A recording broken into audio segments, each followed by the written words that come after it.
Good afternoon to everyone. Ako po muli si Coach Jess. Kamusta na po kayong lahat? Matagal po tayong hindi nagkita. Today, pag-usapan po natin yung kaligtasan ng kaluluwa or salvation of soul. Let me read to you Mark chapter 8, 36 to 37. I'm using ESV version. For what does it profit a man to gain the whole world and forfeit his soul? For what can a man give in return to his soul? Sa Tagalog po, ano ba ang mapapala ng isang tao kung mapasa kanya man ang lahat ng bagay sa mundo, pero mapapahamak naman ang kaluluwa niya? May maibabayad ba siya para mabawi niya ang kanyang buhay? So tayo po sandaling manalangin. Lord, thank you for this opportunity, sharing the good news to everyone. I pray, Holy Spirit, that you save precious souls today. In Jesus' name, Amen. Ano ang buhay kung wala ang Panginoong Jesus sa puso mo o sa buhay mo? Yes, angkinin mo man ang lahat, kayamanan, kalusugan, kagandahan, katanyagan, pero kung wala kang tamang relasyon sa Diyos, wala kang tamang pananampalataya, wala kang Kristo sa puso mo, sabi ng salita ng Diyos, walang pakinabang, walang kabuluhan.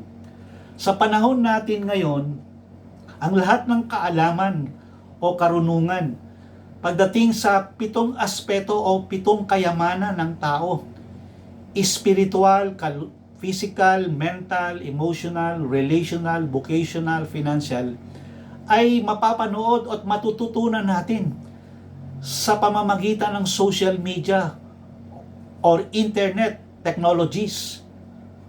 Okay? So, kung gusto mong lumusog, kung gusto mong kumita, kung gusto mo ng spiritual, nasa social media na po itong mga bagay na to.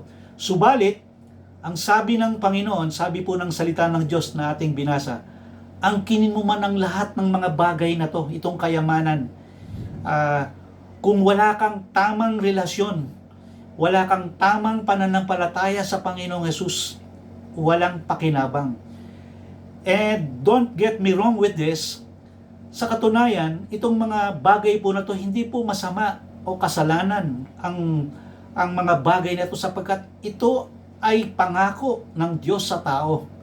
And today, I would like to invite everyone, kung gusto mong magkaroon ng kabuluhan, pakinabang ang buhay mo, whether na ikaw ay naghihirap o tinatamasa, maganda ang takbo ng buhay mo, gusto kong malaman mo na ang buhay ay napaka-importante. Sabi ng Hebrews 9:27, it is appointed unto man once to die, after this judgment. Itinalaga ng Diyos ang tao minsan lang mabuhay, pagkatapos mamamatay po tayo physically. Haharap tayo sa Diyos. And life here on earth is temporary. And it is a matter of choice. Yung decision po natin ay importante. And even today, I'm inviting you to pray with me yung prayer of salvation. Kung gusto mo ng buhay na walang hanggan, ay sasabayan mo po yung panalangin ko po. Gagawa ka po ng desisyon. So mamimili po tayo, buhay na walang hanggan o kamatayan o kaparusahang walang hanggan.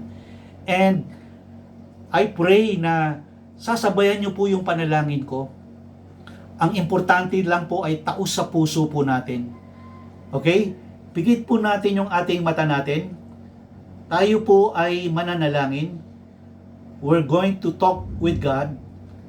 Father God, be merciful to me. I am a sinner. Forgive me for all my sins. I repent of all my sins. Ako po ay nagsisisi sa lahat ng aking mga kasalanan. I believe in my heart that you are the true God, Jesus Christ, who became man on this earth, crucified on the cross and died, but after 3 days you rose again from the dead. for the salvation of my soul and the forgiveness of my sins.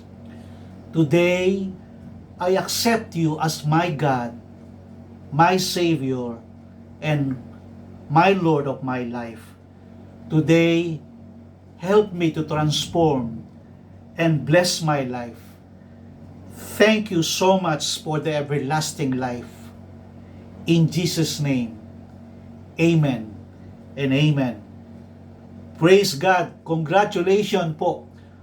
Kung sinabayan niyo po yung aking panalangin, you are now a child of God. You are now a born-again Christian. Don't forget this date.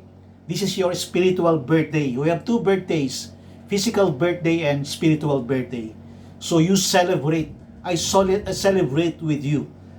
And let me say a short prayer for you all bago po tayo magtapos. Lord, thank you so much for this great day that you saved precious souls, Lord. I pray, Holy Spirit, that you guide these people, your children, Lord, leading, Lord, to the right church so that they grow their faith and relationship with you. I pray this in Jesus' name. Amen. Maraming salamat po. See you in my incoming videos.